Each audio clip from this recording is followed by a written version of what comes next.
Ang programang ito ay rated SPG. Striktong patnubay at gabay ng magulang ang kailangan. Maaaring may masiselang tema, lengguwahe, karahasan, sexual, horror o droga na hindi angkop sa... Yeah. Where do you think she got her guts? From me. Narito na nga ating mga karagdagan na abangan mamaya sa abot kamay na pangarap. Dahil sa ginawa dito ni Moira na sinabotahin niya itong lunch date dito nila Lynette at Annalyn at Giselle at Justin, ay tila hindi na nga mapakali itong si Justin dahil sa ginawa nito ni Moira, at siguradong mapapahiya ito sa ganti na gagawin dito ni Justin sa kanya. At dahil nahulaan na nga dito ni Lynette kung sino nga ang gumawa nito dahil sa words na kabet, ay dahil dito lumabas itong sina Lynette at Giselle, kaya nakita nila itong si Moira na nasa labas na nakamasid sa kanila. At dito nga na may dalang padalim itong si Justin at itinutok dito kay Moira, at dito naman nilapitan itong kanyang kotse at ang gulong ang tinira dito ni Justin. At hindi nga makapaniwala itong sina Lynette at Giselle at Annalyn sa kanilang nakita na tila nakahanap nga ng katapat itong si Moira at ito na nga si Justin. At mas malala pa nga ang ugali nito kaysa kay Giselle.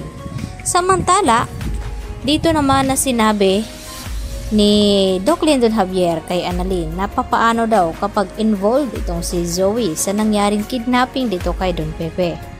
At naniniwala itong si Annalyn na kahit ano daw gawin ni Moira na paninira sa kanila ni Zoe, ay hindi na daw sila magkakasira dito ni Annalyn dahil sa tingin ni Annalyn na tumitibay na nga ang kanilang samahan bilang magkapatid. Sa akala ni Annalyn na totoong kapatid talaga niya itong si Zoe. Subalit sinabi nga dito ni Doc Lyndon na papaano kapag napabilang itong si Zoe sa krimen na ginawa ni Moira, ano ang kanyang gagawin. At hindi naman makaimik itong si Annalyn dahil sa sinabi ni Doc Lyndon Javier.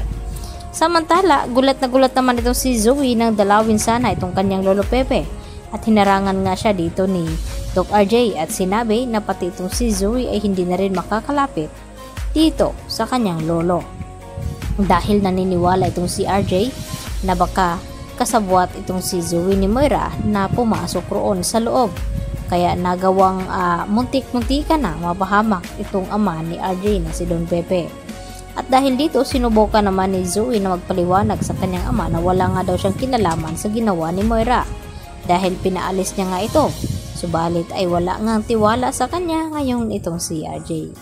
Samantala, ngayon nga natukoy na nga ngayon nila Giselle at ni RJ kung sino ang nagmamay-ari ng sasakyan na nakita nila sa CCTV footage, ay talaga namang makapagsalita na nga ba itong si Nerissa sa kanila dahil natakot nga itong si Nerissa nang sabihin ni Moira na kasabwat na rin siya dito at damay na sa kanilang ginawa dahil sa tulong na ginawa nga daw dito ni Nerissa sa kanila. At ito na nga yung kotse na pinahiram ni Nerissa dito nga kay Moira, at ngayon nakumpirma na nga ito ni Giselle kaya agad na pinuntahan nila itong bahay ni Nerissa at pinadampot ito, at nagulat itong si Nerissa na kung ano daw ang kanyang kaso na kung bakit pinadampot siya dito ni Giselle.